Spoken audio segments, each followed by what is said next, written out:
Aku diselingkuhi suamiku karena tak bisa hamil dan badanku gendut. Padahal aku selalu minum vitamin penyubur rahim agar cepat hamil. Tapi setelah aku cek ke dokter ternyata. Sebelum masuk ke ceritanya, coba absen dulu kalian dari kota mana aja nih, komen di bawah ya.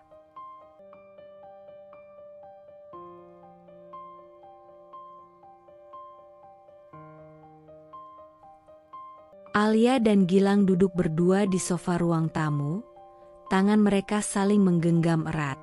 Lampu gantung di atas mereka memancarkan cahaya kekuningan yang hangat, menyinari wajah-wajah bahagia dua insan yang baru saja mengucap janji suci.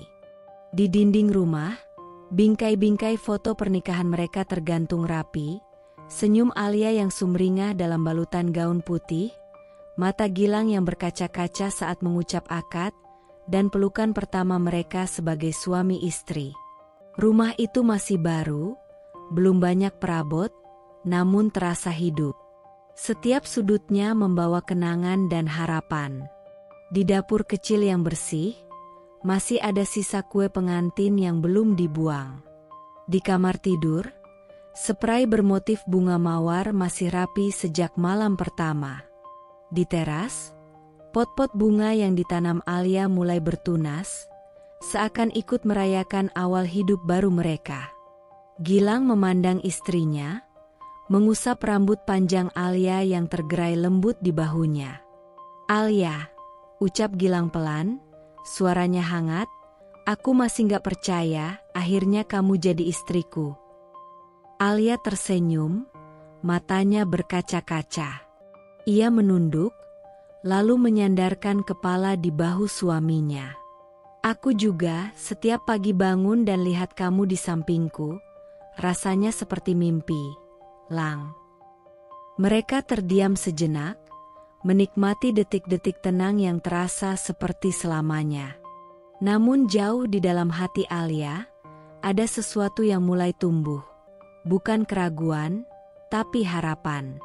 Sebuah hasrat halus yang belum ia ungkapkan dengan lantang. Beberapa minggu setelah pernikahan, saat mereka makan malam bersama, Alia memberanikan diri untuk membuka topik yang sejak lama ingin ia bicarakan. Tangannya sedikit gemetar saat meletakkan sendok. Suaranya pelan, tapi jelas. "Lang, kamu kepikiran soal anak enggak?" Gilang yang sedang mengunyah langsung menghentikan gerakannya. Ia menatap Alia dengan lembut. "Tentu kepikiran. Kamu tahu aku pengen banget punya anak sama kamu. Tapi kenapa tiba-tiba tanya begitu?"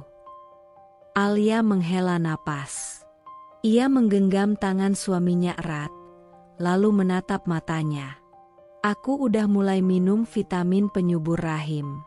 Aku pengen kita cepat punya anak. Lang, aku udah gak sabar. Aku pengen dengar suara bayi di rumah ini. Aku pengen gendong anak kita, kasih nama yang indah, peluk dia setiap malam." Suaranya mulai bergetar, dan Gilang segera memeluknya. "Sayang," bisiknya sambil mengusap punggung Alia, "kita pasti punya anak. Tapi kamu gak harus buru-buru, jangan terlalu tertekan. Semua akan datang di waktu yang tepat." "Tapi aku takut, Lang." Suara Alia mulai pecah. "Aku takut nanti aku gak bisa kasih kamu anak. Aku takut kita nunggu terlalu lama, dan harapan itu makin jauh." Gilang menarik tubuh Alia ke pelukannya lebih erat. "Dengar, Alia. Kamu adalah istri yang sempurna. Aku mencintaimu, dengan atau tanpa anak. Tapi aku tahu kamu ingin itu, dan aku pun sama. Kita usahakan sama-sama, ya? Tapi jangan siksa dirimu sendiri dengan rasa takut itu. Kita kuat. Kita berdua." Air mata Alia mengalir tanpa ia sadari. Tapi pelukan itu, kata-kata Gilang yang penuh ketulusan, membuatnya merasa sedikit lebih ringan. Hari-hari berikutnya Alia mulai menjalani rutinitas baru. Ia bangun pagi, minum vitaminnya dengan hati-hati, menghitung kalender menstruasi, mencatat suhu tubuh basal, dan mulai menjalani pola hidup sehat. Ia bahkan berhenti minum kopi yang sangat ia suka, demi satu impian, menjadi seorang ibu. Setiap malam sebelum tidur, ia selalu mengusap perutnya sendiri dan berbisik lirih. "Kalau kamu ada di sana, tolong datanglah. Ibu dan ayah sangat menunggumu." Namun hari-hari berlalu. Minggu berganti bulan. Dan setiap test pack yang ia gunakan tetap menunjukkan satu garis. Di suatu sore, Alia duduk di teras rumah, memeluk lututnya sendiri. Hujan turun rintik-rintik, dan udara terasa dingin menusuk. Ia memandangi langit yang kelabu, dengan mata yang penuh tanya. "Kenapa belum datang juga?" bisiknya nyaris tak terdengar. "Apa aku kurang berdoa? Apa aku belum layak?" Saat itu, Gilang datang, membawa 2 gelas teh hangat. Ia melihat mata istrinya sembab, dan tanpa bertanya, ia duduk di sampingnya, mengalungkan lengannya ke bahu Alia. "Aku tahu kamu sedih. Tapi jangan jalanin ini sendirian, ya. Ada aku. Selalu ada." Alia menangis pelan, membiarkan air matanya jatuh tanpa ditahan lagi. "Aku cuma pengen rumah ini lengkap, Lang. Bukan cuma kita berdua, tapi ada tawa kecil yang mengisi kekosongan ini." Gilang menatap jauh ke halaman rumah mereka, lalu berkata pelan, "Percayalah, suatu hari nanti, suara itu akan datang. Suara kecil yang akan manggil kamu, Mama, dan manggil aku, Papa. Kita akan dengar dia tertawa, menangis, dan kita akan tahu semua penantian ini memang layak." Alia mengangguk, menatap wajah Gilang dengan penuh cinta dan kesedihan yang terbungkus harapan. Hujan di luar belum berhenti, tapi di dalam dada mereka masih ada secercah cahaya yang tak padam. Beberapa bulan berlalu sejak Alia mulai mengonsumsi vitamin penyubur rahim. Ia juga mengikuti program makan sehat yang ia baca dari berbagai forum ibu hamil. Namun tanpa disadari, tubuhnya perlahan mulai berubah. Berat badannya naik, wajahnya membulat, dan tubuhnya mulai terlihat jauh lebih besar dari sebelumnya. Awalnya, Alia tak terlalu memikirkan perubahan itu. Ia mengira ini bagian dari proses persiapan kehamilan. Toh, banyak wanita yang mengalami perubahan hormon. Tapi lama-lama, setiap kali berdiri di depan cermin, ia merasa cemas. Baju-baju lamanya tak muat, celana yang dulu longgar kini terasa menyiksa. Bahkan berjalan cepat saja mulai membuatnya terengah. Satu malam, saat sedang bersiap tidur, Alia mencoba mengenakan baju tidur yang biasa ia pakai. Namun kancing bajunya sulit ditutup. Ia memandangi bayangannya di cermin, wajahnya tampak lesu. "Kenapa cepat sekali badanku berubah begini?" pikirnya dalam hati. Ia menarik napas panjang, mencoba tersenyum. Tapi matanya tak bisa berbohong, ada luka kecil yang mulai tumbuh. Gilang masuk ke kamar sambil menatap layar ponselnya. Tanpa menoleh, ia berkata pelan, "Yah, kamu belum tidur juga." Alia menoleh, berharap Gilang akan melihatnya dan mengatakan sesuatu yang menenangkan. Tapi Gilang hanya meletakkan ponsel, mematikan lampu, lalu berbaring membelakangi istrinya. Tak ada pelukan seperti biasanya. Tak ada percakapan manis sebelum tidur. Alia menatap punggung suaminya dalam gelap. "Lang, kamu sadar nggak? Aku makin gemuk ya?" Suaranya pelan, hampir seperti berbisik. Gilang terdiam. Lama. Kemudian terdengar helaan napasnya, lalu jawabannya yang dingin. Ya, aku lihat kok. Tapi kamu kan yang konsumsi macam-macam vitamin itu. Alia menelan ludah. Suara suaminya terasa seperti jarum menusuk kulitnya. Pelan, tapi dalam. Aku pikir kamu bakal bilang, aku tetap cantik. Atau setidaknya nggak masalah. Ujarnya lirih. Gilang mengalihkan pandangannya ke langit-langit, tak membalas. Hari-hari berikutnya, semuanya berubah. Gilang mulai pulang lebih malam, alasan lembur makin sering. Setiap Alia ingin mendekat, Gilang selalu punya cara untuk menghindar. Entah mengaku lelah, atau pura-pura tertidur lebih dulu. Pelukan yang dulu hangat, kini terasa dingin. Sentuhan yang dulu begitu lembut, kini nyaris tak ada.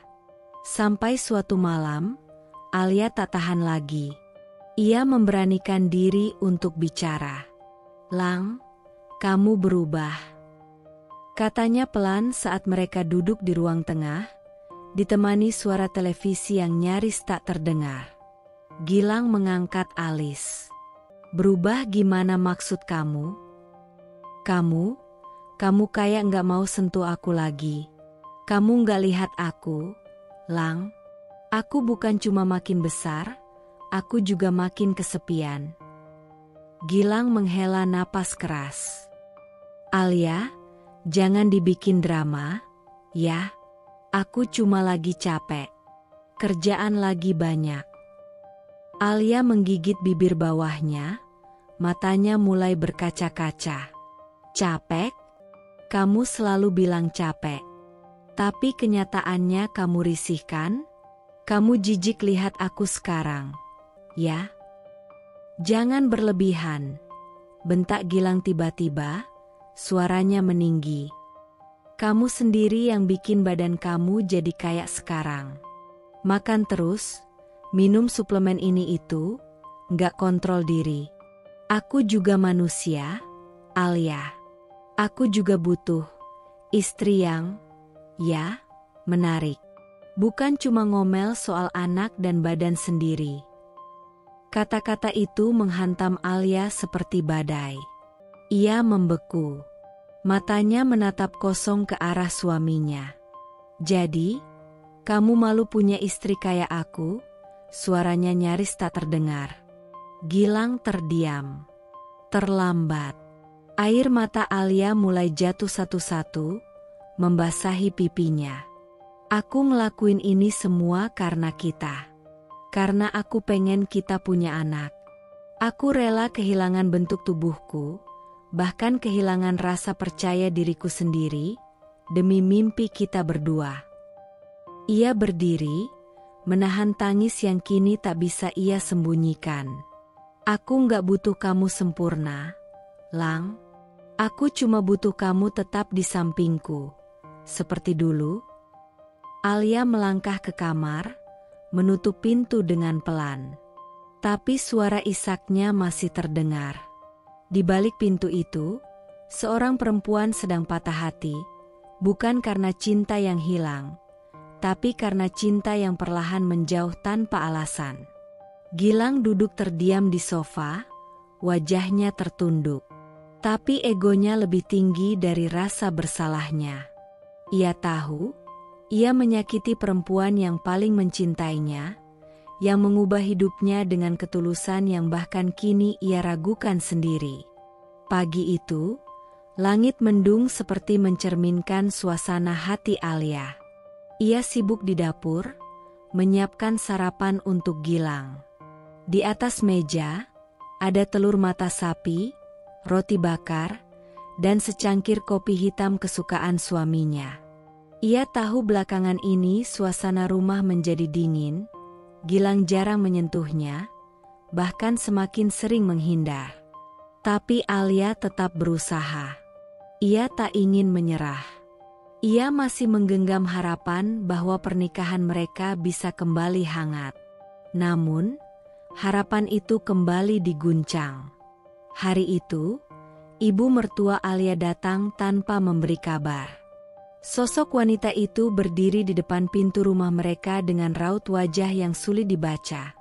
Dingin, tajam, penuh penilaian. "Assalamualaikum," sapa Ibu Gilang singkat. Alia menyambutnya dengan senyum ramah. "Waalaikumsalam, Ibu. Masuk. Yuk. Lagi bikin teh juga kok buat temenin sarapan." Tanpa banyak bicara, sang ibu duduk di ruang tamu, mengamati rumah yang tertata rapi. "Rumahnya rapi ya, tapi masih sepi juga ya," sindirnya lirih. Alia diam sejenak, mencoba menanggapi dengan tenang. "Iya, Bu. Masih berdua aja. Tapi, kami tetap berusaha." Ibu Gilang menoleh, sorot matanya tajam. "Udah berapa bulan kalian nikah, Alia?" "8 bulan, Bu," jawab Alia, mulai merasa tidak nyaman. 8 bulan, dan belum ada tanda-tanda. "Kamu itu perempuan, harusnya ngerti tanggung jawab. Jangan cuma sibuk ngurus rumah, tapi nggak bisa kasih keturunan buat anak saya." Alia terdiam. Kata-kata itu seperti tamparan keras di wajahnya. Bibirnya bergetar, tapi ia mencoba tetap tenang. "Saya sudah berusaha, Bu. Saya rutin periksa ke dokter, minum vitamin, jaga pola makan. Mungkin belum waktunya saja." Ibu Gilang menyeringai sinis. "Atau jangan-jangan, kamu memang gak subur? Gilang itu anak lelaki satu-satunya. Keluarga kami butuh penerus. Saya gak mau dia sia-siakan waktu dengan perempuan yang cuma bisa nangis dan ngeluh." Suara tangisan tertahan mulai muncul dari tenggorokan Alia. Tapi sebelum ia bisa menjawab, suara pintu depan terbuka. Gilang pulang lebih awal dari kantor. Ia melihat ibunya dan Alia yang tampak tegang. Alia berdiri dengan mata memerah, sementara sang ibu duduk dengan tangan bersedekap. Gilang menghela napas. "Ibu, kenapa ngomong kayak gitu sama Alia?" Sang ibu menatap Gilang tajam. "Aku cuma ngingetin kamu, Gilang. Jangan dibutakan sama cinta. Kamu itu punya tanggung jawab bawa keturunan. Kalau Alia nggak bisa kasih kamu anak, kamu harus mulai pertimbangkan langkah lain. Jangan bodoh." Alia menatap Gilang dengan mata memohon. Hatinya bergetar. Ia ingin suaminya membela, memeluk, mengatakan bahwa semua akan baik-baik saja. Namun yang terjadi sebaliknya. Gilang hanya berdiri diam, menatap lantai. Tak satu pun kata keluar dari mulutnya. Tak ada pelukan, tak ada pembelaan, tak ada keberpihakan. Alia merasa dunianya runtuh perlahan. Hatinya yang selama ini penuh luka kecil, kini seperti terkoyak sepenuhnya. Ia berjalan ke kamar, tak mampu berkata apapun. Dan saat ia menutup pintu, air matanya akhirnya tumpah tanpa bisa ditahan lagi. Di balik pintu, ia bersandar pada dinding. Napasnya tersengal, tubuhnya gemetar. Kenapa aku merasa seperti orang asing di rumah sendiri? Kenapa dia diam? Kenapa dia biarkan aku disalahkan sendirian? Beberapa hari setelah kejadian itu, segalanya memburuk. Gilang semakin jarang bicara. Bahkan saat makan malam, ia lebih banyak menatap ponsel daripada menatap istrinya. Alia mencoba berbicara, tapi suaminya hanya menjawab dengan kata-kata pendek, dingin, dan tanpa emosi. Sampai pada suatu malam, Alia tak tahan lagi. Ia duduk di samping Gilang yang tengah menonton TV, meski jelas tak benar-benar menontonnya. "Lang, kamu masih sayang sama aku?" tanyanya pelan, dengan suara nyaris pecah. Gilang tak langsung menjawab. Ia menghela napas, lalu mematikan televisi. Aku capek, Alia. Capek terus-terusan berharap tapi nggak ada hasil. Capek lihat ibu sedih, lihat rumah ini terus sepi, lihat kamu terus-terusan menangis tapi nggak ada perubahan. Alia menatap suaminya dengan air mata yang mulai mengalir. Jadi, sekarang kamu juga menyalahkan aku? Gilang tak menjawab, tapi tatapan matanya cukup menjelaskan semuanya. Alia berdiri perlahan, tubuhnya gemetar. Aku bukan mesin pencetak anak, Lang. Aku istri kamu. Istri yang dari awal percaya kita bisa lewati ini bareng. Tapi kamu malah ninggalin aku dalam diam. Malam itu, Alia menangis dalam sujudnya. Suara hujan di luar jendela bercampur dengan isaknya yang lirih. Ia merasa terpojok, sendirian, dan perlahan kehilangan dirinya sendiri.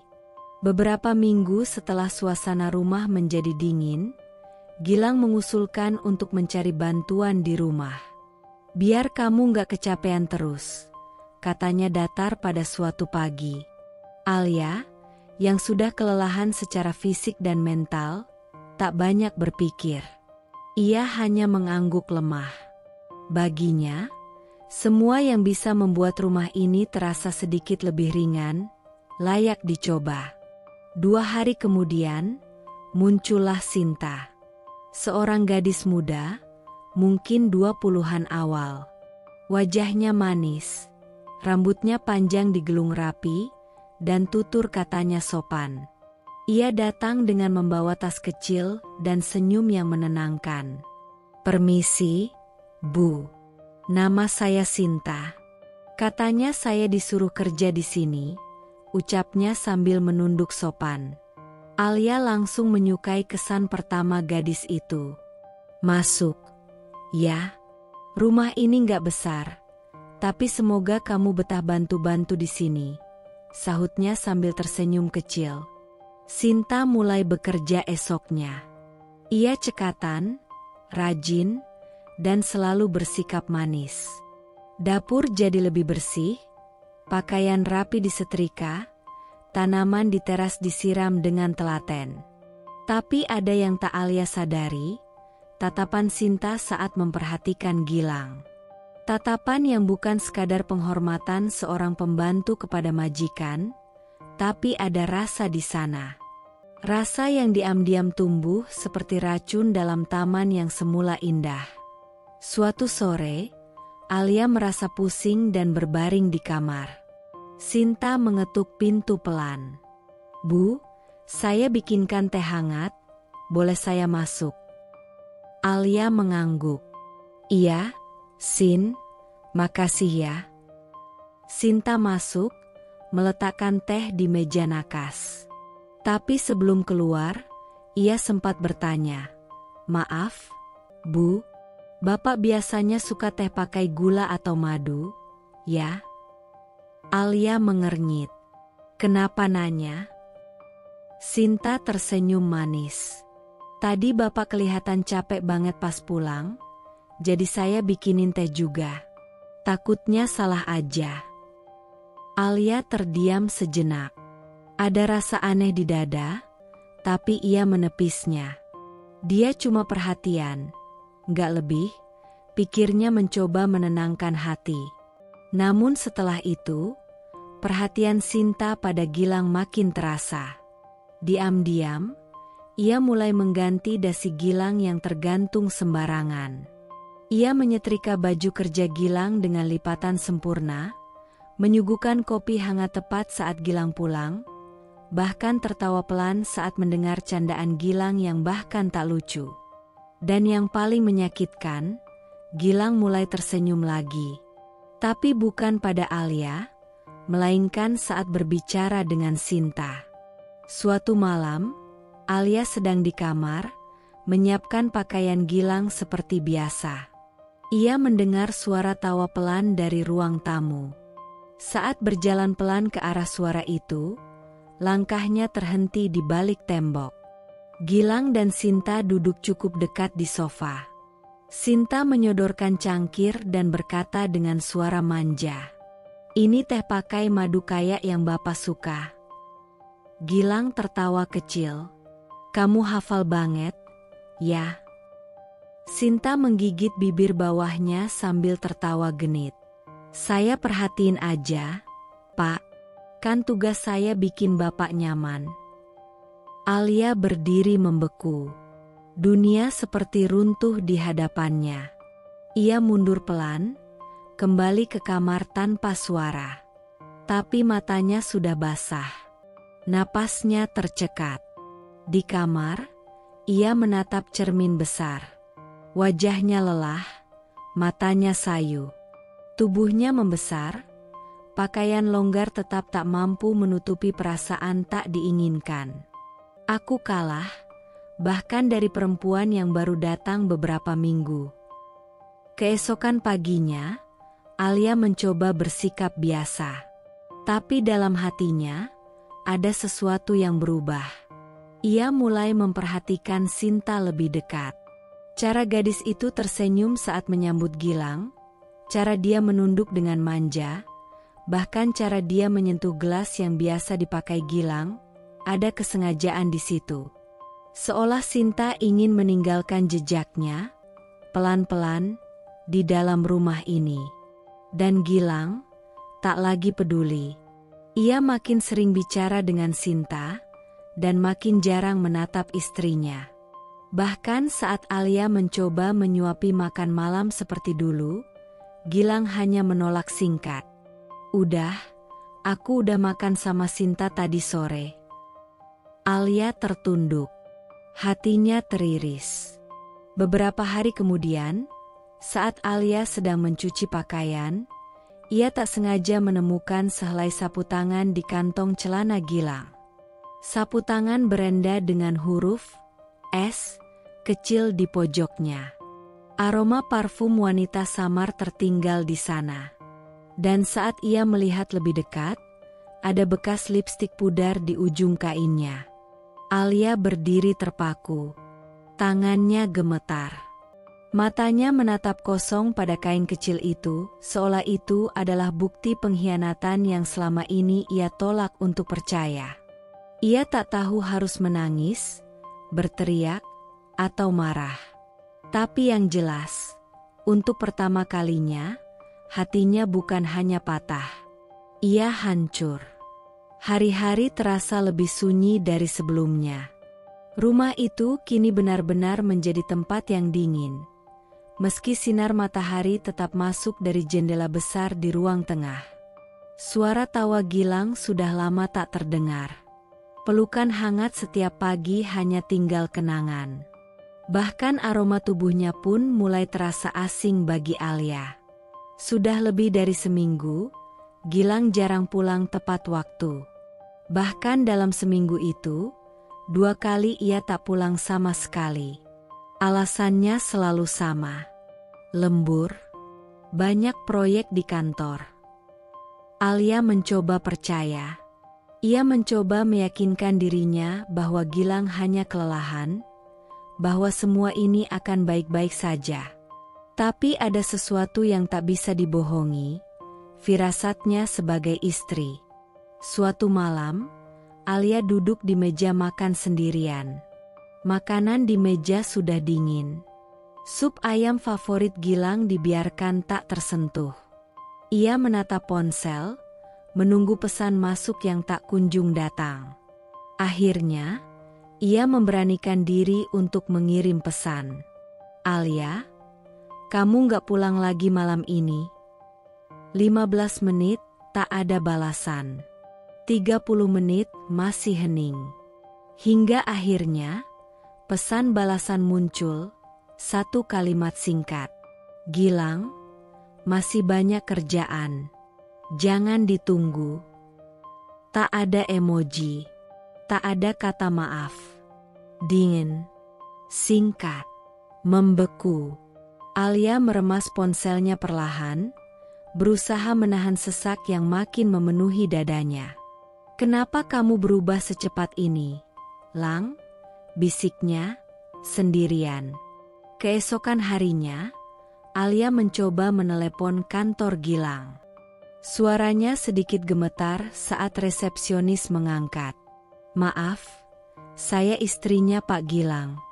Saya mau pastikan saja, semalam beliau memang lembur ya?" Petugas itu terdengar ragu, lalu menjawab pelan. "Maaf Bu, setahu saya kemarin malam kantor sudah sepi sekitar jam 9. Pak Gilang juga, sepertinya tidak ada di ruangannya sejak sore." Alia menutup telepon dengan tangan bergetar. Ada sesuatu yang makin mengganggunya. Sesuatu yang selama ini ia tolak untuk diakui. Gilang sedang menyembunyikan sesuatu. Malam itu, Alia menunggu.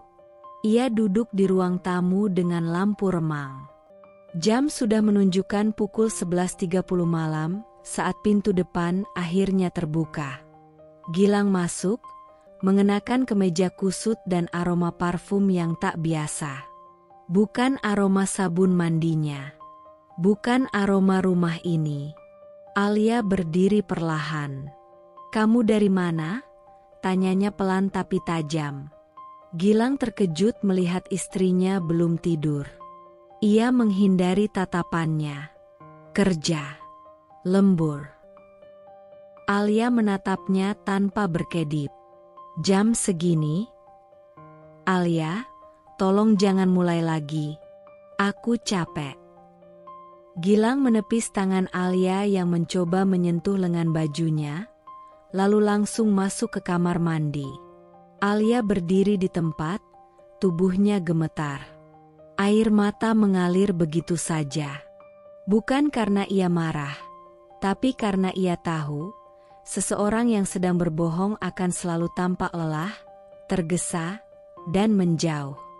Beberapa hari kemudian, saat mencuci pakaian Gilang, Alia menemukan selembar kertas kecil terlipat rapi di kantong celana Gilang. Tangan Alia gemetar saat membukanya. Tertulis dengan huruf mungil berwarna merah.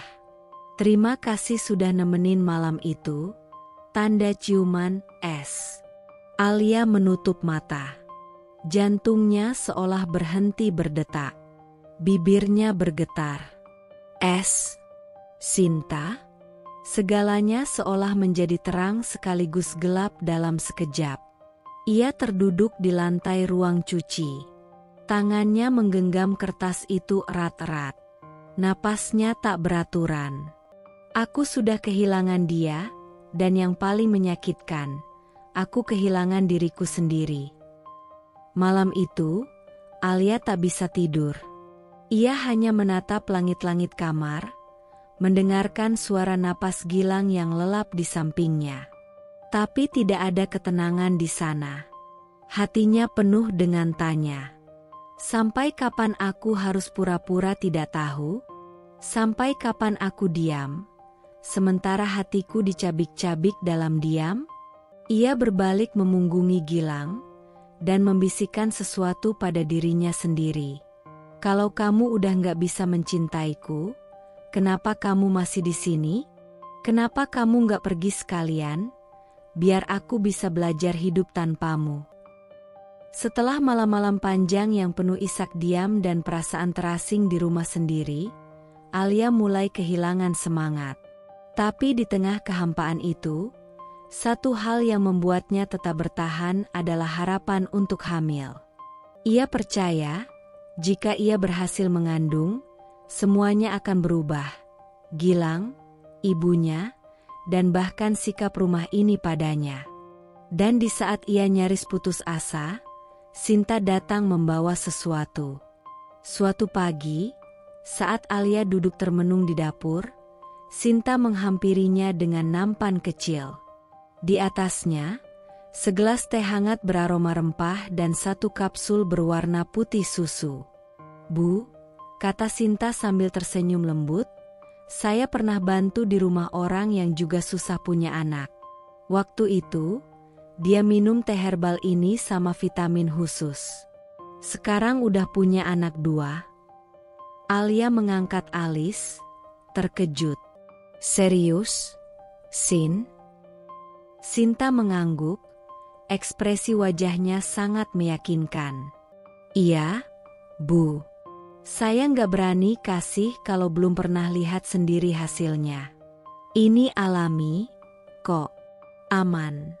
Saya pengen ibu cepat hamil, biar rumah ini rame. Kata-kata itu seperti seberkas cahaya bagi Alia. Ia tersenyum kecil. Terima kasih ya, Sin. Kamu baik banget. Dan sejak hari itu, teh herbal itu menjadi rutinitas. Setiap pagi dan malam, Sinta datang dengan ramuan dan kapsul yang katanya penyubur alami. Alia meminumnya dengan penuh harap, tanpa tahu bahwa yang ia telan setiap hari bukanlah vitamin kesuburan, tapi pil KB, alat penghambat kehamilan, yang diam-diam diberikan atas perintah seseorang. Beberapa minggu berlalu. Alia mulai merasa tubuhnya lebih lemas. Siklus haidnya jadi lebih teratur. Anehnya. Tapi ia mengira itu tanda positif. Sementara itu, Sinta semakin dekat dengan Gilang. Bahkan Alia mulai merasa seperti tamu di rumahnya sendiri. Pernah suatu malam, ia mendengar suara tawa lirih dari dapur. Saat ia melangkah pelan, ia melihat Sinta dan Gilang berdiri cukup dekat. Sinta sedang membersihkan kemeja Gilang dari noda kopi kecil di dada kemejanya. "Pak, saya bersihin ya, nanti takutnya Bu Alia mikir macem-macem," kata Sinta sambil tertawa genit. Gilang tersenyum miring. "Biarin aja, dia nggak pernah protes." Alia menahan napas. Jantungnya berdebar. Ingin rasanya masuk dan marah. Tapi tubuhnya kaku. Seperti mati rasa. Keesokan harinya, saat Alia sedang menata obat-obatannya di lemari kecil, salah satu kapsul putih terjatuh. Ia memungutnya, dan karena penasaran, membuka bungkus botol kecil yang selalu dibawa Sinta. Di balik label herbal yang dicetak sederhana, matanya menangkap sesuatu yang janggal, tulisan kecil di bawah botol dengan kode farmasi. Ia membuka ponsel, mencari kode itu, dan matanya membelalak. Levonorgestrel, kontrasepsi oral, pil KB. Alia jatuh terduduk. Botol itu terlepas dari tangannya dan bergulir di lantai. Tangannya gemetar. Dadanya sesak. "Selama ini, aku minum ini tiap hari? Sinta, kamu kasih aku pil KB?" Ia tak percaya. Harapan yang ia tanam tiap hari, pupuk yang ia minum dengan penuh keyakinan, ternyata adalah racun yang menunda mimpinya menjadi ibu. Diberikan oleh perempuan yang tinggal serumah dengannya. Yang ia percaya. Dan Gilang, apakah ia tahu? Malamnya, saat Sinta kembali mengetuk kamar sambil membawa nampan teh dan kapsul, Alia menatapnya dengan mata merah. "Masuk, Sin." Sinta masuk seperti biasa. "Ini, Bu, seperti biasa ya, biar rahimnya makin siap." Tapi sebelum ia bisa meletakkan cangkir itu, Alia berdiri. "Ini bukan teh penyubur, kan?" Sinta tersentak. Maksudnya, Bu?" Alia mengambil botol kecil dari meja. Ia lempar ke arah Sinta, tepat di depan kakinya. "Itu pil KB. Kamu kasih aku ini setiap hari. Kamu yang hambat aku hamil." Sinta membeku. Nafasnya tercekat. Tapi sebelum ia bisa menjawab, terdengar suara pintu terbuka. Gilang berdiri di ambang pintu. Matanya menatap Sinta. Tegang. Panik. Dan Alia tahu, Dari raut wajah suaminya, bahwa ia juga tahu. Pagi itu, suasana rumah agak berbeda. Alia sedang merapikan bunga di ruang tamu saat mobil hitam Bu Murni berhenti di depan pagar. Langkah sepatu hak tinggi yang tegas menggema di teras rumah. Alia buru-buru membukakan pintu. Assalamualaikum. Waalaikumsalam. Bu. Alia tersenyum, menyembunyikan luka-luka yang terus tumbuh di hatinya. Kok tumben kesini pagi-pagi? Bu Murni masuk, membawa tas tangan bermerek mahal dan mata tajam yang biasa ia pakai untuk menilai dunia. Ia menatap sekeliling rumah, mengendus udara seperti mencari sesuatu. Ada bau baru ya di rumah ini? Bukan bau masakan, lebih ke parfum. Tapi bukan parfum kamu, kan, Li? Alia terdiam. Belum sempat menjawab, langkah pelan terdengar dari arah dapur. Sinta muncul, mengenakan daster ketat warna peach, rambut digerai setengah, dan, yang paling mencolok, make up natural yang terlalu sempurna untuk ukuran pembantu rumah tangga. Dan di balik lekukan lehernya yang halus, Bu Murni bisa menangkap samar-samar aroma parfum mahal. Aroma bunga oriental yang biasanya hanya ia temukan di department store ternama. Sinta tersenyum ramah. Oh, Ibu Gilang ya? Maaf saya nggak dengar Ibu datang. Mau saya buatkan teh?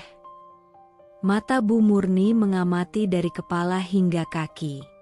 Lalu tanpa mengubah nada suaranya, ia melempar sindiran halus. Ini pembantu, atau majikan, ya? Saya sampai pangling. Alia tercekat. Sinta hanya tersenyum kecil, agak kikuk, lalu cepat-cepat kembali ke dapur. Setelah itu, Bu Murni duduk di sofa dengan kaki disilangkan. Ia menoleh ke Alia. Li, kamu gak merasa ada yang aneh sama pembantu barumu itu? Alia tersenyum kaku. Sinta rajin kok, Bu. Orangnya juga sopan. Bu Murni mendengus pelan. Sopan, iya. Tapi terlalu nyaman, terlalu cantik, terlalu wangi buat perempuan yang kerja bantu-bantu. Jangan-jangan bukan kamu yang dikasih perhatian di rumah ini. Alia menunduk. Hatinya kembali tergores. Tapi ia tidak tahu harus bilang apa. Ia takut mengaku. Takut menerima kenyataan yang sebenarnya sudah ia tahu tapi belum siap ia hadapi. Bu Murni terus memperhatikan reaksi menantunya. Gilang akhir-akhir ini jarang pulang. Saya tanya katanya sibuk kerja. Tapi kerja kok bisa tetap sempat wangi? Bajunya juga belakangan rapi banget setrikanya. Padahal kamu dulu yang setrika aja nggak segitu licin. Alia menahan napas. Bu, bisiknya pelan, mencoba tetap tenang. Kalau ibu mau bilang sesuatu, bilang aja. Bu Murni menatap tajam, lalu berkata pelan tapi menusuk. Aku nggak suka pembantu sok manis yang senyumnya terlalu sering ke laki-laki, apalagi ke laki-laki orang. Alia menatap Bu Murni. Ada rasa terkejut, sekaligus sedikit harapan. Mungkinkah untuk pertama kalinya, Bu Murni ada di pihaknya? Saat itu, dari balik dapur, Sinta diam-diam mendengar percakapan itu. Jemarinya mencengkeram nampan yang ia pegang. Wajahnya masih tersenyum, tapi matanya gelap. Dia tahu. Dan mulai hari itu, permainan akan berubah. Karena kini bukan hanya Alia yang mengawasi, tapi Bu Murni juga sudah membuka sedikit topeng manis yang selama ini Sinta pakai. Pagi itu mendung. Hujan gerimis jatuh perlahan, seperti menyesuaikan diri dengan suasana hati Alia. Di kamar mandi, ia berdiri mematung sambil menatap sebatang alat tes kehamilan di tangannya, yang baru saja ia gunakan. Matanya nyaris tak berkedip, seolah berharap garis kedua akan muncul seperti mukjizat yang ia doakan setiap malam. 1 garis. Lagi. Negatif. Lagi. Lututnya lemas. Ia terduduk di lantai kamar mandi dengan air mata yang langsung jatuh tanpa bisa dicegah. Kenapa? Ya Allah? Kenapa selalu gagal? Aku udah coba semuanya. Tangisnya meledak, teredam suara deras shower yang sengaja ia nyalakan, bukan untuk mandi, tapi untuk menyembunyikan isaknya dari telinga orang lain. Di meja rias, Alia menyusun lagi kotak-kotak kecil berisi alat tes kehamilan bekas. 1, 2, 8, 10. Semua hasilnya sama. Negatif. Seolah alam semesta ingin menegaskan bahwa ia tidak cukup layak untuk menjadi ibu. Sinta tiba-tiba masuk tanpa mengetuk. Bu, sarapannya? Ibu kenapa? Alia cepat-cepat menyeka air matanya. Nggak apa-apa, Sin. Sinta melirik sekilas ke meja. Matanya menangkap kotak-kotak itu. Oh, tes lagi ya, Bu? Tanyanya dengan senyum tipis yang sulit dibaca. Alia menunduk. Iya.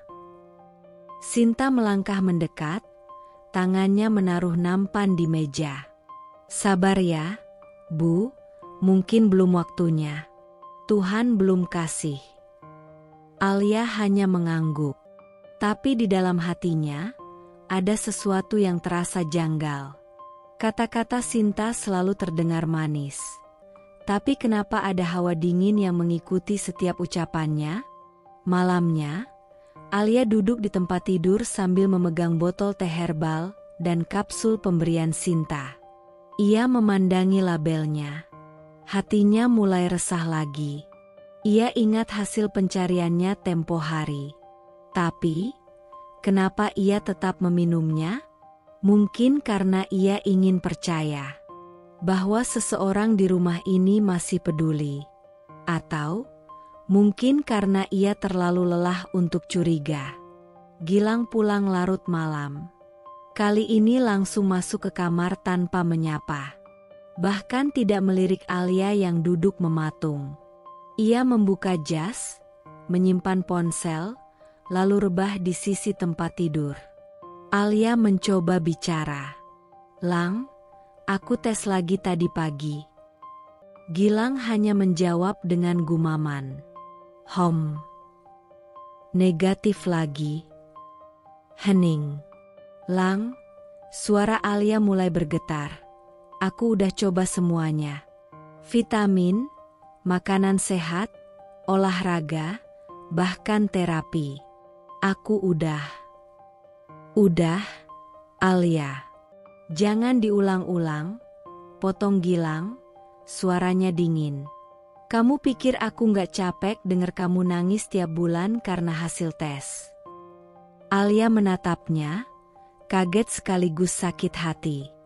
Aku nangis karena aku pengin kasih kamu keturunan. Gilang bangkit dari tempat tidur. Aku juga manusia, Alia. Aku juga punya batas sabar. Dan malam itu, Gilang keluar dari kamar tanpa kembali. Alia terduduk di sudut ranjang, menggenggam tes pack terakhir yang belum dipakai. Matanya basah. Suaranya lirih. Mungkin bukan aku yang gak bisa hamil, tapi mungkin Tuhan menjauhkan aku dari kebahagiaan, karena Dia tahu, aku dikhianati di setiap sisi. Malam itu hujan turun deras.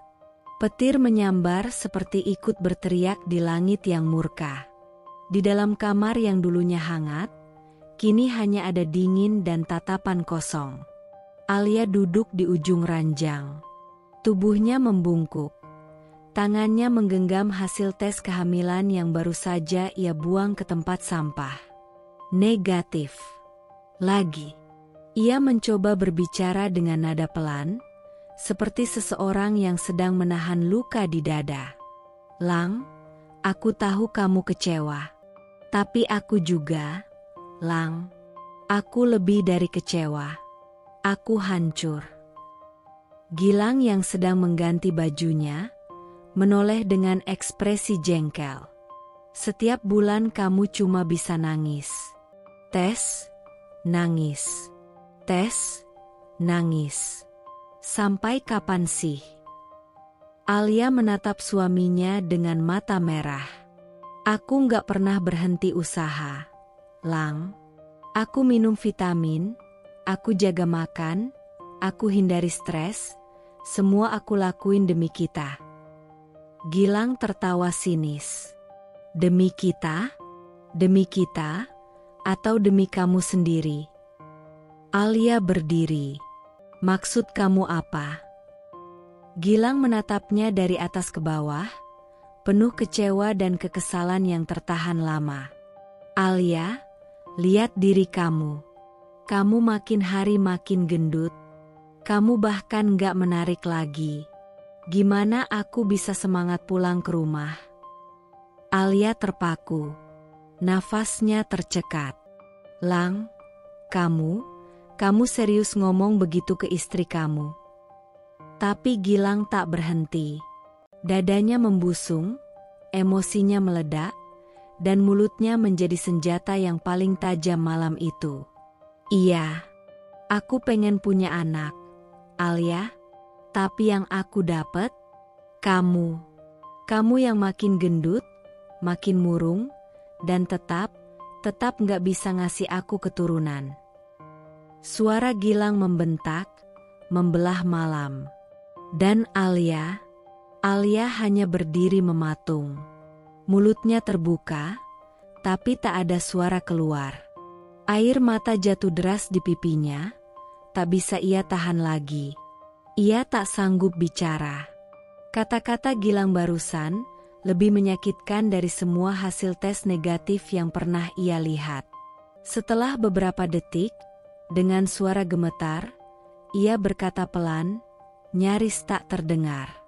Jadi, karena aku gak bisa hamil, kamu anggap aku gagal jadi istri. Gilang menghela napas, memalingkan wajah. Aku capek, Alia. Mungkin ini salah pilih dari awal. Alia terjatuh di lantai. Tubuhnya lemas. Tapi untuk pertama kalinya, rasa sakit di hatinya mulai berubah menjadi sesuatu yang lain. Kemarahan yang tenang. Ia menyeka air matanya. Menatap Gilang yang tak lagi ia kenali. Kalau kamu ngerasa aku gagal, mungkin kamu yang gak pernah cukup layak untuk aku perjuangkan. Dan malam itu, tanpa sadar, Alia mulai berubah. Dari wanita yang selalu bertahan, menjadi wanita yang akhirnya mulai mempertanyakan apa arti dirinya sendiri. Sudah 2 minggu terakhir, Sinta mulai sering izin keluar tanpa alasan yang jelas. Awalnya hanya sekadar beli bahan dapur, lalu lama-lama mulai berubah jadi, "Bu, saya ada urusan sebentar ya." Atau, "Bu, saya harus nemuin teman sebentar. Penting banget."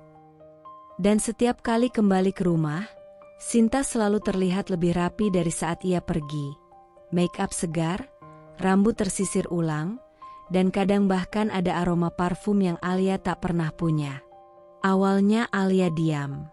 Tapi malam itu, ketika ia sedang menata cucian, ia menemukan sesuatu aneh di balik ranjang baju kotor. Tas tangan Sinta terbuka, dan di dalamnya ada lipstik mahal, dompet kulit dengan kartu nama atas nama orang lain, serta foto Gilang. Alia tercekat. Ia menarik napas panjang, menahan degup jantungnya yang seolah ingin melompat keluar. "Kenapa dia bawa foto suamiku?" gumamnya pelan, penuh kegelisahan. Keesokan harinya, Sinta muncul dari belakang rumah sambil tersenyum seperti biasa. "Bu, saya ke pasar dulu ya." Alia menatapnya sebentar, lalu pura-pura sibuk di dapur. "Oh, Ke pasar ya? Pasar mana? Sinta berhenti sejenak. Bibirnya menyungging senyum gugup.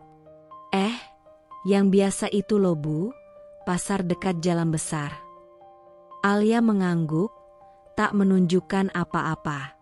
Tapi dalam hati, ia mencatat, tidak ada pasar di jalan besar. Sin, panggil Alia tiba-tiba. Sinta menoleh. Kalau kamu bohongin aku, kamu bakal tahu rasanya gimana dikhianati. Sinta terdiam. Senyumnya perlahan hilang. Tapi ia tetap melangkah keluar, tanpa menjawab apapun. Setelah Sinta pergi, Alia masuk ke kamarnya, duduk di ranjang, dan menggenggam ponselnya. Ia membuka aplikasi pelacak yang baru ia pasang diam-diam semalam, dengan bantuan Bu Murni, yang kini diam-diam mulai membantu. Lokasi Sinta tidak di pasar, tapi di sebuah apartemen. Dan di waktu yang sama, Gilang mengirim pesan padanya. Maaf, lembur lagi. Mungkin gak pulang malam ini? Alia hanya tersenyum pahit. Ia tahu, puzzle ini mulai tersusun. Dan di tengah hatinya yang dulu hanya tahu menangis, kini ada sesuatu yang tumbuh perlahan, yaitu keberanian. Pagi itu, Alia duduk di ruang tunggu klinik dengan tangan gemetar. Sinar matahari masuk lewat jendela besar, tapi hatinya gelap, dipenuhi rasa cemas dan tanda tanya yang belum juga terjawab. Ia tak lagi ingin menangis. Tapi ia juga belum cukup kuat untuk menerima jawaban. Bu Alia, panggil perawat dari dalam. Alia berdiri pelan. Kakinya terasa berat. Seolah setiap langkah menuju ruang dokter adalah langkah menuju sebuah kebenaran yang tak siap ia dengar. Di dalam ruangan, Dokter Laras, dokter kandungan yang sudah lama ia percaya, tersenyum ramah, tapi matanya serius saat membuka map hasil pemeriksaan hormon dan kesuburan Alia. Bu Alia, katanya perlahan, saya sudah cek semuanya. Dan saya juga periksa kapsul dan cairan herbal yang Anda bawa. Alia menelan ludah. Iya, Dok. Itu vitamin dari pembantu saya, katanya buat kesuburan. Dokter Laras menatap langsung ke matanya. Maaf, Bu, tapi ini bukan vitamin kesuburan. Alia terdiam. Dokter Laras melanjutkan dengan nada hati-hati namun tegas. Itu pil KB. Dan bukan pil KB biasa, ini jenis dosis tinggi. Sangat kuat dan jelas menghambat kehamilan. Alia mematung. Sejenak dunia terasa berhenti. Suara-suara hilang. Ia hanya bisa menatap dokter di depannya dengan pandangan kosong. Pil KB, gumamnya pelan. Tapi saya minum itu setiap hari, selama berbulan-bulan. Dokter Laras mengangguk, pelan. Itu sebabnya, meskipun secara medis tidak ada masalah serius pada kandungan Anda, kehamilan jadi sangat sulit terjadi. Alia menutup mulutnya. Air mata mulai membasahi pipinya. Saya minum racun buat mimpi saya sendiri, Dok. Suaranya pecah. Saya pikir itu harapan. Ternyata, itu pengkhianatan. Tangisnya meledak. Tak bisa ia tahan lagi. Dokter Laras menghampiri, menepuk bahu Alia lembut. Saya sarankan berhenti total dari semua itu. Kita bisa mulai program yang benar. Tapi mungkin yang lebih penting sekarang, Bu Alia, bukan soal hamil atau tidak, tapi soal siapa yang benar-benar ada di pihak Anda. Alia mengangguk sambil terisak. Untuk pertama kalinya dalam hidupnya, ia merasa seperti boneka yang dipermainkan di rumahnya sendiri. Di dalam mobil, Alia memandangi langit mendung dari balik kaca. Tangannya menggenggam botol kecil yang tadi diberikan dokter Laras, botol yang isinya selama ini ia telan dengan keyakinan dan harapan. Sinta, kamu bukan cuma hancurkan kepercayaanku. Kamu bunuh mimpi paling suci dalam hidupku. Dan dari dalam hatinya yang remuk, perlahan tumbuh keberanian paling tajam. Karena kini ia tak lagi hanya terluka, ia marah. Sangat marah. Malam itu rumah tampak tenang, tapi hati Alia bergemuruh. Ia duduk di lantai kamar, menyalakan lampu kecil di meja rias, dan membuka satu kotak kecil berisi semua vitamin dan teh herbal yang selama ini diberikan oleh Sinta.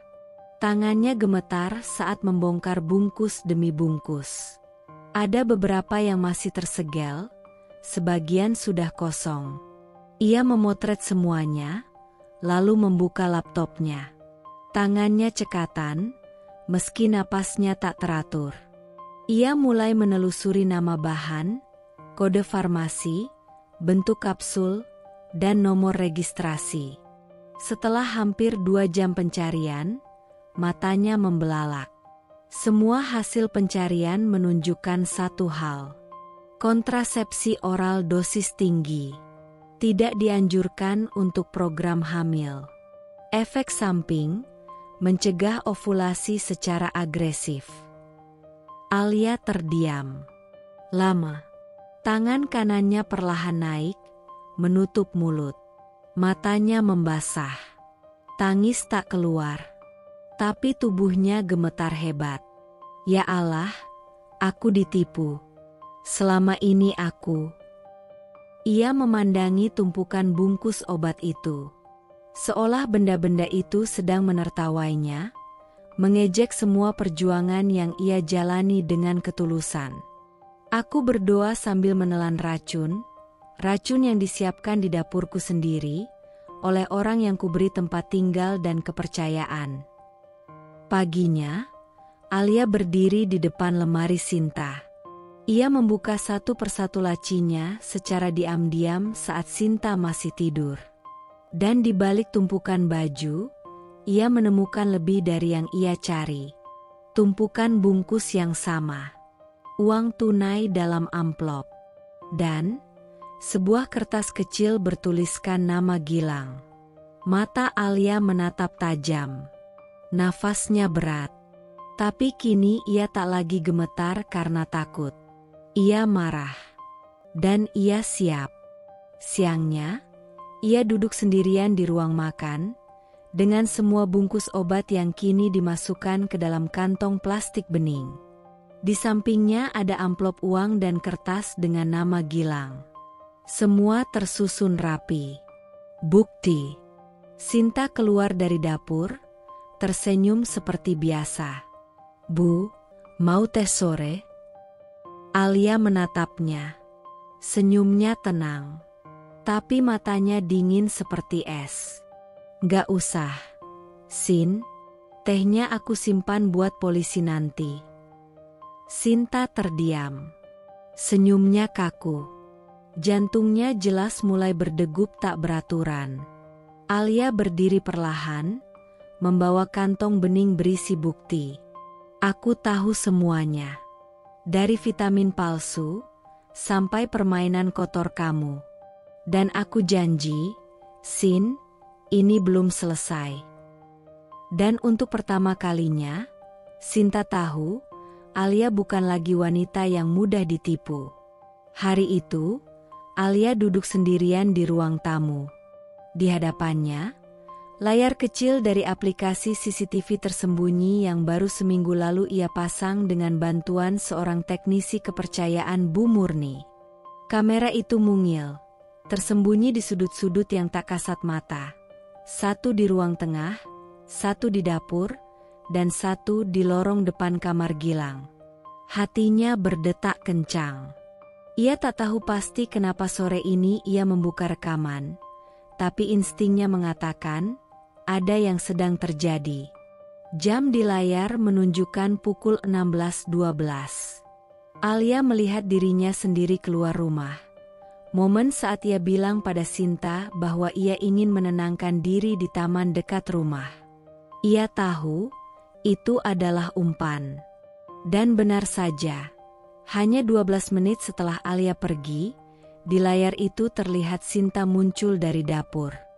Ia melihat ke kiri dan kanan, memastikan tak ada siapapun. Lalu, membuka pintu kamar Gilang. Sinta masuk tanpa ragu. Alia langsung menekan tombol percepat. Kamera di lorong tidak menangkap isi kamar. Tapi jelas, Sinta berada di dalam lebih dari 1 jam. Sesekali ia keluar sebentar, membawa handuk, lalu masuk lagi.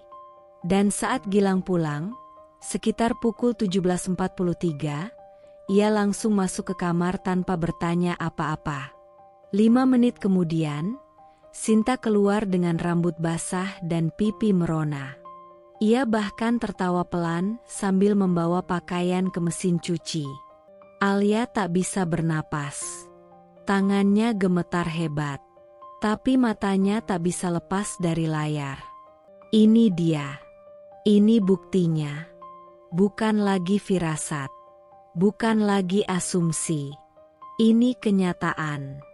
Kamu masukin dia ke rumah kita, ke kamar kita, bisik Alia pada dirinya sendiri, air mata turun perlahan. Tangisnya bukan lagi karena sakit, tapi karena harga dirinya diinjak dalam rumah yang dibangun dari cinta. Malamnya, Alia duduk di ruang kerja. Ia cetak rekaman itu. Disimpannya dalam flash disk, lalu dimasukkan ke dalam amplop. Di depan amplop itu, ia menulis dengan tangan yang tenang. Untuk Gilang, kalau kamu masih punya hati. Dan ia pun berbisik lirih. Bersiaplah, aku bukan Alia yang kamu kenal lagi. Malam itu Alia berbaring di kamar tamu, pura-pura tertidur. Lampu sengaja ia matikan, hanya membiarkan sedikit cahaya dari lorong menyusup lewat celah pintu yang tidak ia tutup rapat. Detik demi detik berlalu. Suara jam dinding terdengar jelas. Tik, tik, tik. Pukul menunjukkan pukul 00.31. Alia membuka matanya perlahan. Ia duduk pelan, menahan napas. Jantungnya berdetak cepat. Seperti genderang perang yang menanti ledakan. Dari lorong, terdengar suara langkah kaki, ringan, ragu, tapi bukan suara yang asing. Langkah Sinta.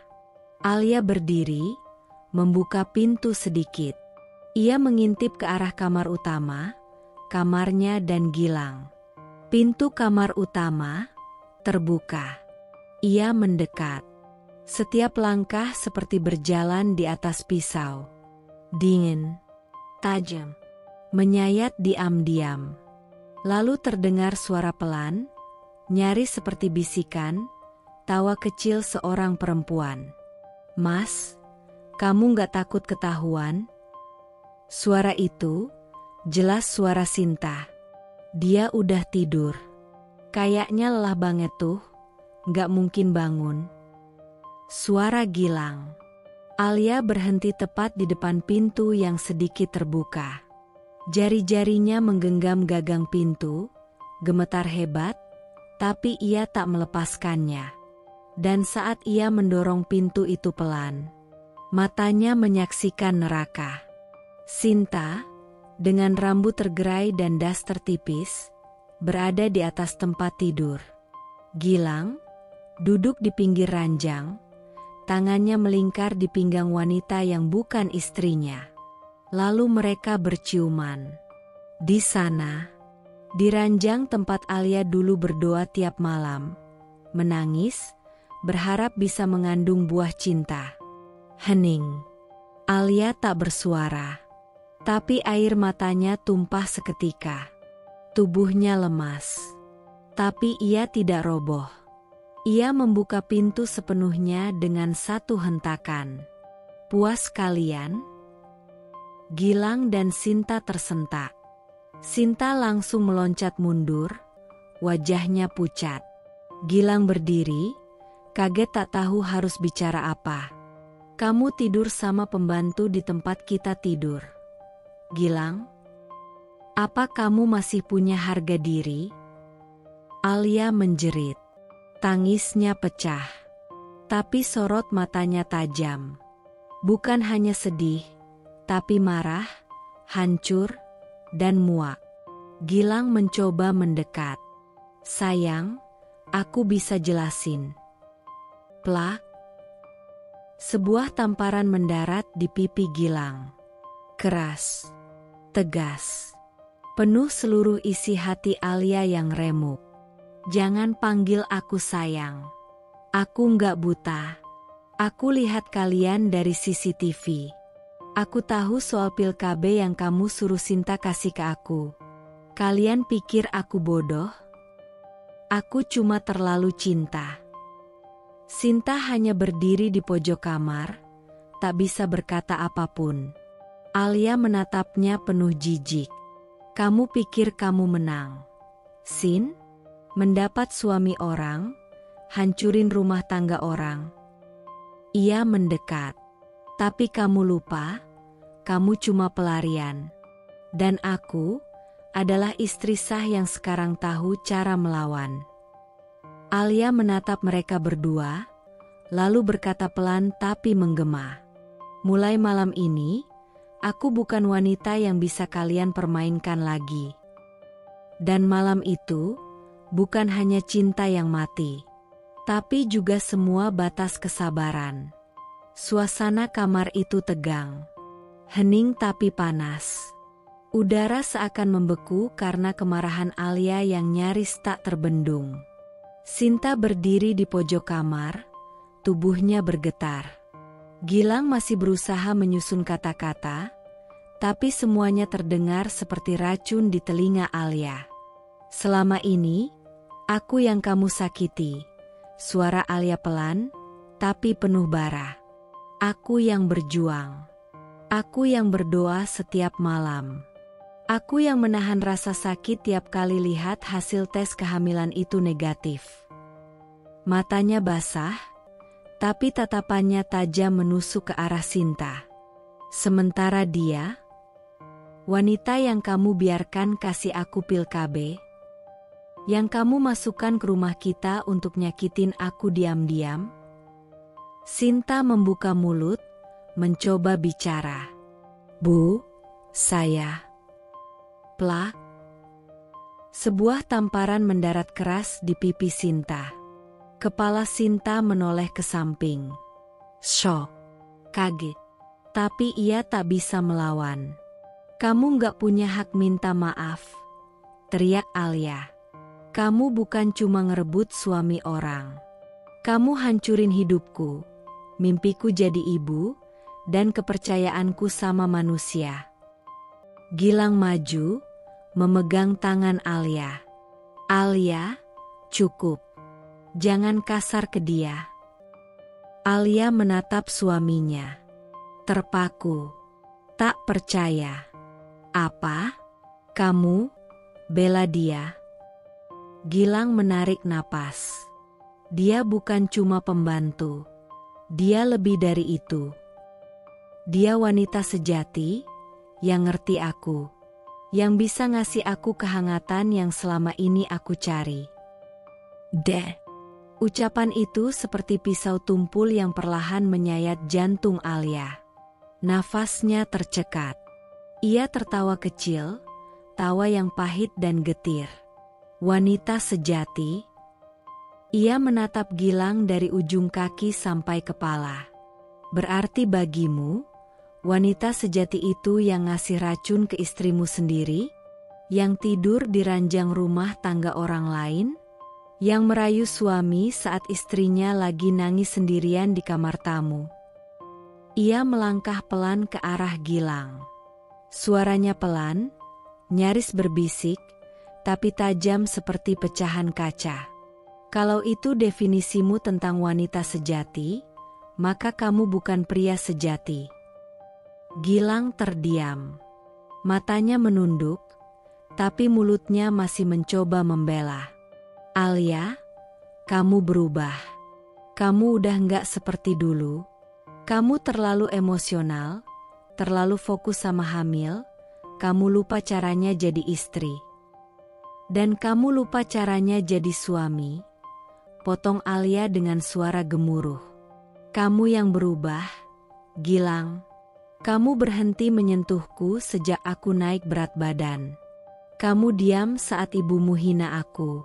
Dan sekarang, kamu bela perempuan yang ngasih aku racun, hanya karena dia lebih langsing dan selalu wangi di depanmu. Air matanya kembali mengalir. Tapi kali ini, bukan karena lemah, tapi karena melepaskan. Mulai malam ini, aku gak akan tinggal di rumah ini lagi. Kamu bisa tinggal sama wanita sejati, versimu. Tapi jangan pernah cari aku saat kamu sadar siapa yang benar-benar tulus. Dan dengan langkah mantap, Alia berbalik, meninggalkan dua orang yang kini hanya tinggal bayang-bayang dari kehidupan yang dulu ia cintai. Pagi itu, suasana rumah seperti habis badai.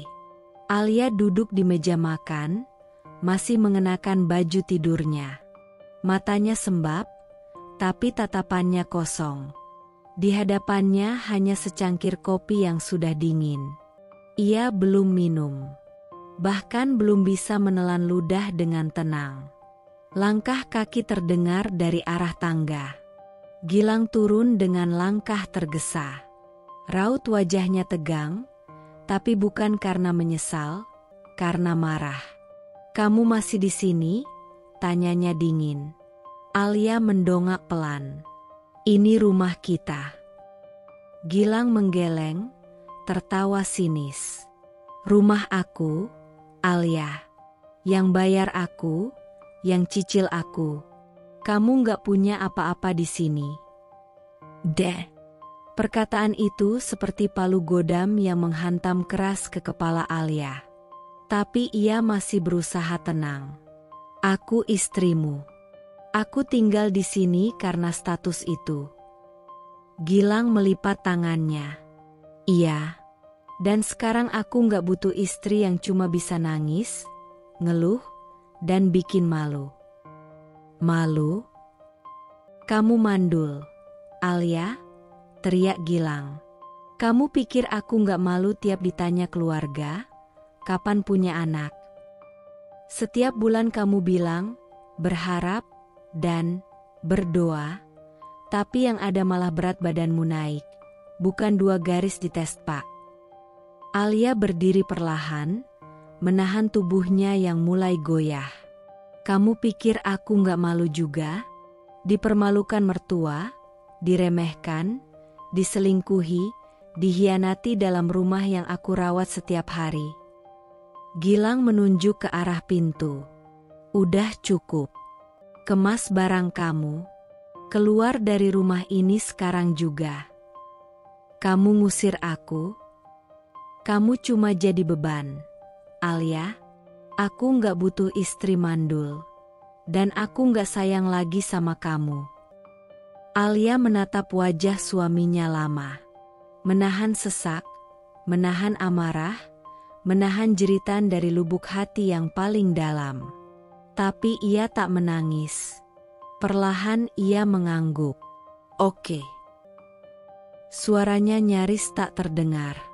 Kalau kamu udah segelap ini, gak ada gunanya aku bertahan. Ia berjalan pelan ke kamar. Mengambil koper kecil.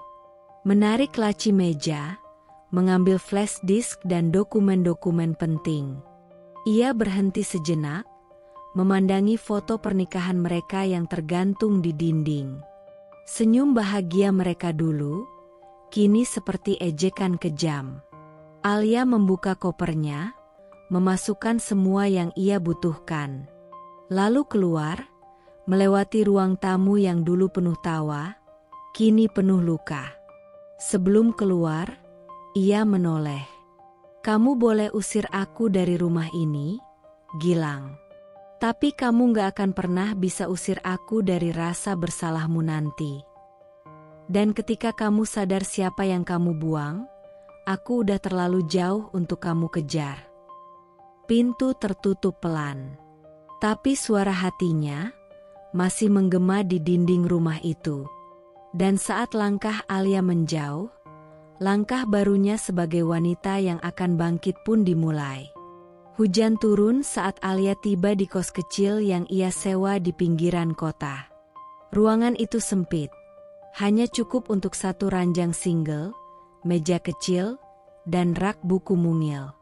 Tak ada AC, hanya kipas angin tua yang berderit pelan. Tapi di tempat inilah, untuk pertama kalinya setelah sekian lama, Alia bisa bernapas. Ia membuka kopernya, mengeluarkan barang-barang pelan-pelan. Meletakkan foto kedua orang tuanya di meja, dan menyusun buku-buku favoritnya di rak. Mulai sekarang, aku hidup untuk diriku sendiri, gumamnya lirih, menatap keluar jendela yang berkabut. Hari-hari berikutnya tak mudah. Ia harus bangun pagi, mencari koneksi wifi gratis, dan mengirim lamaran kerja online ke puluhan tempat. Seringkali tak ada balasan. Kadang ditolak mentah-mentah. Tapi Alia tak menyerah. Sampai suatu hari, email itu masuk. Dear Alia, kami tertarik pada portofolio Anda. Kami ingin mengundang Anda bergabung sebagai editor lepas untuk platform buku digital kami. Air mata Alia jatuh, tapi kali ini bukan karena sakit, karena harapan. Beberapa minggu berlalu. Alia mulai terbiasa dengan rutinitas barunya. Pagi menulis, siang mengedit naskah dari penulis lain. Malam ia membaca ulang karya-karya yang dulu menginspirasi mimpinya jadi penulis. Kos kecil itu berubah perlahan. Ia hiasi dengan tanaman kecil, taplak bermotif bunga, dan sticky note penuh semangat di dinding. You are enough. Don't wait to be chosen. Choose yourself. This pain is your rebirth. Dan satu hal yang membuat hatinya semakin mantap. Setiap sen yang ia dapat adalah hasil dari kerja kerasnya sendiri. Tanpa gilang, tanpa pengkhianatan, tanpa racun pura-pura vitamin. Malam itu, Alia duduk di depan laptop, mengedit naskah buku tentang perempuan penyintas kekerasan dalam rumah tangga. Ia terdiam sejenak, membaca satu kalimat. Ketika dunia menjatuhkanmu, kamu punya dua pilihan, tetap di tanah, atau berdiri dan buat dunia lihat siapa kamu sebenarnya. Senyum perlahan muncul di wajah Alia. Ia mengetik pelan, menambahkan catatan ke penulis. Tulisan ini sangat kuat. Saya tahu bagaimana rasanya jatuh. Tapi saya juga tahu betapa luar biasanya bangkit itu. Hari itu hujan turun lagi, awan kelabu menggantung di langit, persis seperti suasana hati Alia yang belum sepenuhnya pulih. Ia duduk di sebuah kafe kecil, menunggu editor senior dari penerbit yang tertarik pada naskah buku hasil suntingannya. Pintu kafe berbunyi. Alia mendongak, dan saat itu, waktu seakan berhenti. Alia, suara itu berat, dalam, namun lembut seperti kenangan lama yang tak pernah benar-benar hilang. Alia menatap lelaki di hadapannya. Rambutnya kini lebih rapi, kemejanya mahal tapi tetap sederhana. Tatapannya masih sama, hangat dan teduh. Daffa? Lelaki itu tersenyum. Senyum yang dulu selalu ada tiap Alia menang lomba debat SMA, atau saat ia patah hati pertama kali. Senyum yang pernah ia abaikan, tanpa tahu bahwa lelaki itu menyimpan rasa selama bertahun-tahun. Mereka duduk berhadapan. Awalnya kikuk, tapi perlahan, percakapan mengalir seperti dulu. Aku lihat kamu sekarang sibuk di dunia buku ya? Tanya Daffa sambil menyeruput kopinya. Iya, Editor freelance. Jawab Alia singkat. Kamu tetap Alia yang suka merangkai kata. Lalu, dengan lirih ia menambahkan. Aku senang akhirnya kamu nulis lagi. Alia terdiam. Entah mengapa, kalimat itu terasa seperti pelukan hangat di tengah dinginnya dunia. Beberapa kali mereka bertemu lagi, kadang di kafe, kadang sekadar ngobrol via telepon. Tapi yang paling terasa, Dava tak pernah bertanya tentang masa lalunya. Ia tak menggali luka Alia, tak memaksa tahu. Ia hanya hadir dengan ketulusan. Sampai suatu malam, di bawah cahaya lampu jalanan dan deru angin yang lembut, Dava berkata, "Dulu aku suka sama kamu, tapi kamu milih orang lain. Aku nggak pernah benci soal itu. Karena aku tahu, cinta nggak bisa dipaksa." Alia menunduk. Matanya berkaca-kaca. Sekarang, aku nggak minta kamu balas perasaanku, Alia. Aku cuma mau kamu tahu bahwa ada seseorang di dunia ini yang nggak akan nilai kamu dari tubuhmu, masa lalumu, atau dari kemampuanmu punya anak. Ia menatap Alia dalam-dalam. Aku cuma mau kamu bahagia. Dan kalau aku boleh jadi bagian dari itu, aku bersyukur. Alia menahan air mata. Tapi kali ini, bukan karena luka, karena hangat yang pelan-pelan menyembuhkan. Alia duduk di ruang tamu kafe, menatap layar ponselnya. Hatinya tenang. Hari itu adalah hari yang mendebarkan, tapi juga menguatkan. Di depannya ada Dava, yang kini jadi sosok teman dan lebih dari itu, seseorang yang selalu hadir untuk mendengar tanpa menghakimi. Ketika ponsel Alia berdering, ia terkejut saat melihat nama dari salah satu pengacara di email yang sedang ia buka. Ternyata, berita yang datang jauh lebih besar dari sekadar proyek baru atau pekerjaan. Alia, kamu tahu tentang proyek gedung yang Gilang investasiin? Ternyata itu proyek bodong. Semua uangnya habis, dan dia jatuh miskin. Alia menatap layar dengan wajah kosong. Dalam sekejap, dunia Gilang benar-benar hancur. Proyek bodong yang ia harap-harapkan untuk mengembalikan keuangan keluarganya ternyata sebuah jebakan. Semua investasi yang dia percayakan, hilang begitu saja. Bangkrut. Tapi itu bukan akhir dari semuanya. Gilang, yang dulu selalu merasa dirinya lebih unggul, kini mulai merasakan apa yang pernah Alia rasakan. Kehilangan segalanya. Tak lama setelah itu, Alia menerima kabar lebih mengejutkan. Alia, Sinta bawa kabur mobil Gilang dan uang yang dia simpan di rekening perusahaan. Dia selingkuh sama pria lain dan gak balik-balik rumah. Alia memejamkan matanya, menahan perasaan campur aduk. Ada yang ringan di hatinya, sebuah kepuasan yang tidak bisa ia ungkapkan. Karma memang berjalan dengan cara yang tak terduga, gumamnya pelan. Beberapa minggu kemudian, Gilang datang ke rumah Alia, berantakan. Dia terlihat lebih tua, lebih lelah. Wajahnya penuh rasa malu, dan matanya kosong, seperti tidak ada lagi tujuan. Ia berdiri di depan pintu rumah Alia, menatapnya dengan tatapan yang tak tahu harus apa. Alia, aku butuh bantuan. Alia berdiri, menyilangkan tangan di depan dada, menatapnya dengan wajah yang keras, tapi tidak penuh kebencian. Bantuan? Kenapa kamu butuh bantuan sekarang? Gilang? Setelah semua yang kamu lakukan padaku, kamu ingin aku peduli lagi? Gilang menunduk.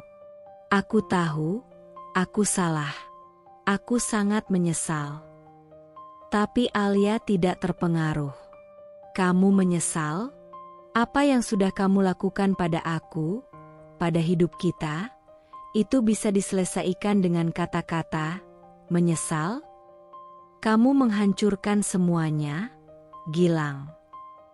Dia menarik napas, mencoba berbicara, namun kata-katanya terhenti. Sinta sudah bawa uang dan mobil perusahaan. Semua yang kita punya, hilang. Aku nggak tahu harus mulai dari mana. Alia menatapnya. Kamu nggak tahu? Aku tahu persis bagaimana rasanya kehilangan semuanya. Tapi dulu aku tetap bertahan, karena aku berharap kamu akan berubah. Dan sekarang, lihatlah kamu, karena kamu tak pernah benar-benar peduli. Gilang terdiam, wajahnya penuh penyesalan, tapi Alia sudah tak peduli lagi. Gilang, hidup ini berputar. Kamu pikir kamu bisa menyakiti orang tanpa akibat? Nah, sekarang kamu tahu rasanya. Alia berbalik, menuju pintu. Tapi aku nggak peduli lagi. Aku sudah menemukan kebahagiaan dan kedamaian tanpa kamu. Jadi jangan harap aku akan datang untuk menolongmu. Dengan langkah tegap, Alia menutup pintu itu, meninggalkan Gilang dalam keterpurukannya. Pada akhirnya, karma datang tanpa ampun. Dava yang berada di sampingnya hanya mengangguk. Kamu sudah terlalu banyak menderita, Alia. Sekarang saatnya kamu nikmati kemenanganmu. Alia tersenyum tipis, bukan karena kemenangan, tapi karena kebebasan. Kebebasan dari rasa sakit, kebebasan dari hubungan yang menekan, dan kebebasan untuk hidup penuh dengan cinta yang sejati.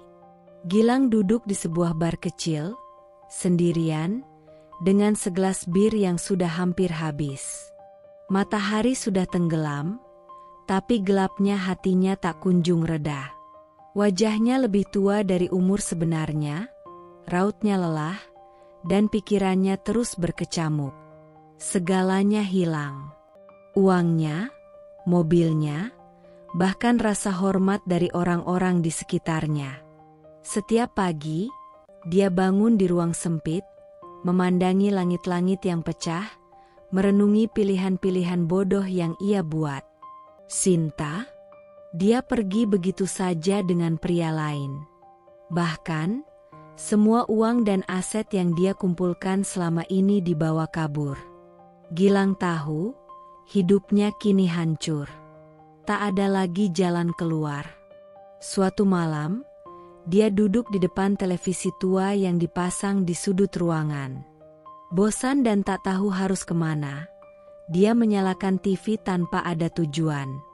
Layar televisi menampilkan berita yang menarik perhatian, sebuah wawancara dengan seorang penulis sukses yang sedang naik daun.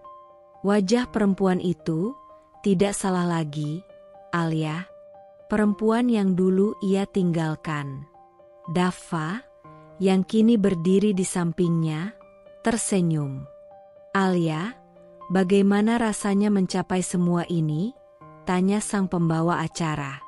Alia, dengan senyum cerah dan penuh percaya diri, menjawab, semua ini bukan datang dengan mudah.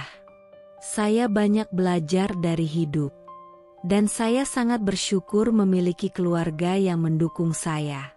Suami saya, Dava, selalu ada untuk saya, dan sekarang, kami sedang menunggu anak kembar.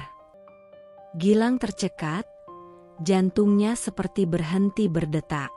Matanya membelalak, mulutnya terbuka lebar. Alia hamil kembar? Alia, yang dulu disebut mandul oleh dirinya, kini sedang mengandung anak kembar. Dan yang lebih mengejutkan, ia tidak hanya sukses dalam karir, ia juga bahagia, dikelilingi oleh cinta yang tulus dari Dava. Lelaki yang dulu hanya bisa memandangi Alia dari jauh, kini menjadi bagian dari kebahagiaannya. Karma, pikir Gilang. Dia melihat layar dengan tatapan kosong, merenung. Aku hancur, dan dia bahagia, dia lebih dari yang aku bayangkan. Gilang mengusap wajahnya, seperti mencoba menghapus kenyataan yang sulit diterima. Ia sadar, ia telah kehilangan semuanya, termasuk kesempatan untuk menebus kesalahannya. Beberapa hari kemudian, Gilang duduk di ruang yang sunyi, termenung. Semuanya sudah terlambat. Tak ada lagi waktu untuk memperbaiki segalanya. Dia memikirkan segala hal yang pernah dia miliki, termasuk Alia, perempuan yang pernah ia ceraikan, yang ia hina, yang ia abaikan. Sekarang Alia lebih sukses, lebih bahagia, dan lebih terhormat daripada dirinya. Di sisi lain, Alia, yang kini telah menemukan kebahagiaan sejati, duduk dengan nyaman di rumah bersama Daffa. Mereka berbicara tentang masa depan mereka, tentang anak-anak yang akan segera datang. Daffa menggenggam tangan Alia dengan penuh cinta, sementara matanya penuh kebanggaan. "Aku bangga banget sama kamu, Alia. Kamu lebih kuat dari yang kamu kira."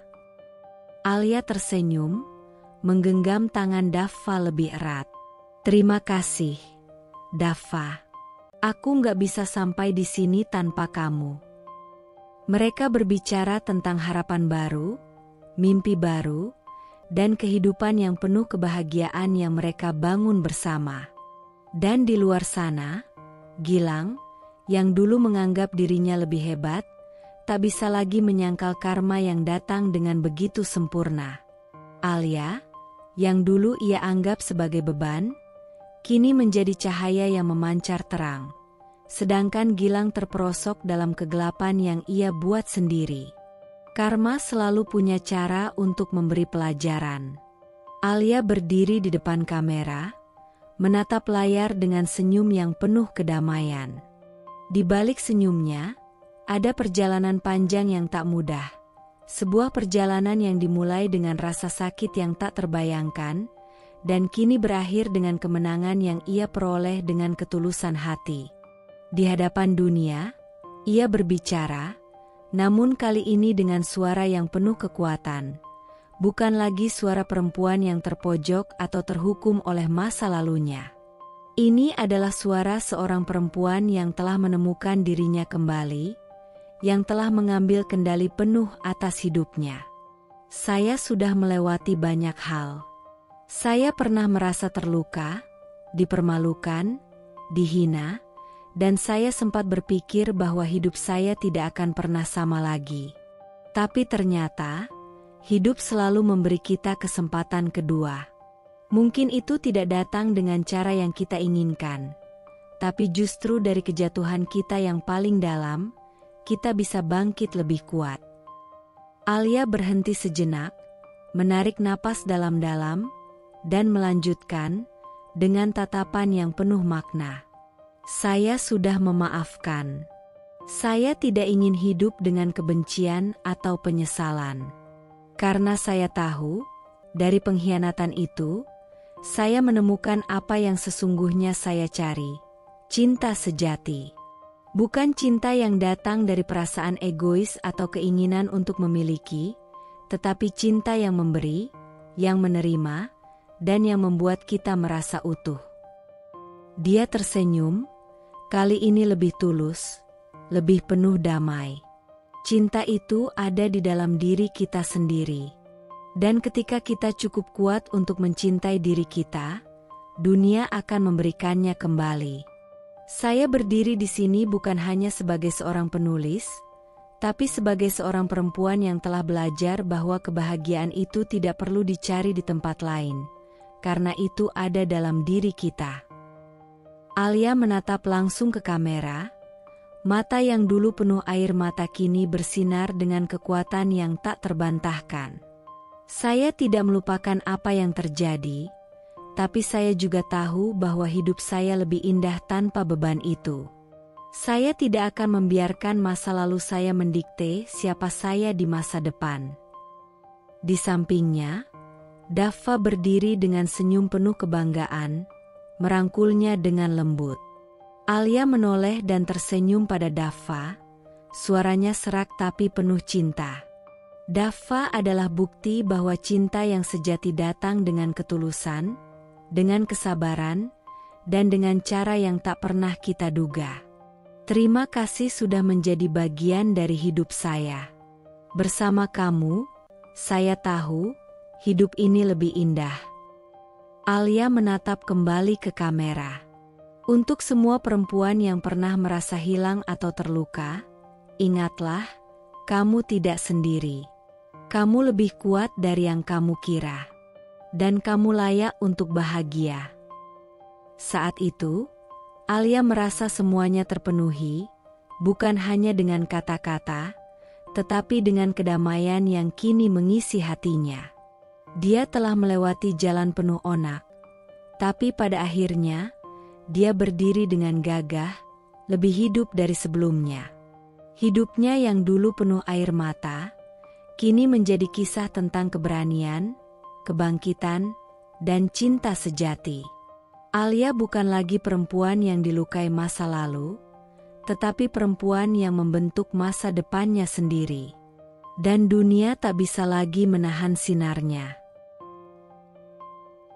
Pelajaran yang dapat kita ambil dari cerita ini yaitu, cerita ini adalah sebuah potret menyayat hati tentang kesetiaan, pengkhianatan, dan kebangkitan seorang perempuan bernama Alia, sosok yang begitu lembut, penuh cinta, dan rela berkorban demi cinta dan rumah tangganya. Namun, takdir mengguncangnya dengan cara yang paling kejam. Dikhianati oleh suami yang ia cintai sepenuh jiwa, bukan karena kesalahan besar, melainkan hanya karena tubuhnya berubah dan belum bisa memberinya keturunan. Tanpa ia ketahui, semua rasa sakit yang ia alami bukanlah sepenuhnya takdir, melainkan hasil dari sebuah pengkhianatan yang dirancang secara licik dan jahat oleh Sinta, pelakor berselubung pembantu, yang menyusup perlahan ke dalam rumah dan meracuni hidup Alia. Ia memberi pil KB berkedok vitamin, merusak tubuh dan harapan Alia untuk menjadi seorang ibu.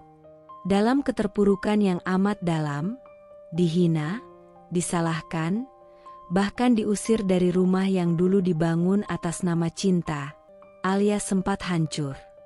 Namun, di titik terendahnya, ia memilih untuk bangkit. Ia tidak membalas dengan kebencian, tetapi memeluk dirinya sendiri dengan cinta dan keberanian, mulai menata hidup dari nol, dan akhirnya menemukan kembali cahaya yang dulu padam di matanya. Dan saat ia tak lagi mencarinya, cinta sejati itu datang.